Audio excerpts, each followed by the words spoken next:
ಕೆಂಪು ಕೋಟೆ ದಿಲ್ಲಿಯಲ್ಲಿ ಕಾಕಗಗನ್ಯ, ಚಂದ ಮಾಮ ಬಾನಿನಲ್ಲಿ ಚಾಚ ಜಜನ್ಯ. ಟಗರಿಗೆ 2 ಕೊಂಬುಗಳುಂಟು ಠಠಡಣ, ತಾತನ ಗಂಟು ದಪ್ಪ ಉಂಟು ತಾತದನ.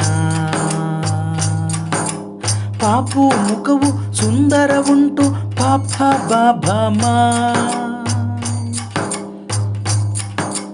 ಯಾರಿಗುಂಟು ಯಾರಿಗಿಲ್ಲ ಯಾರ ಲವಶ.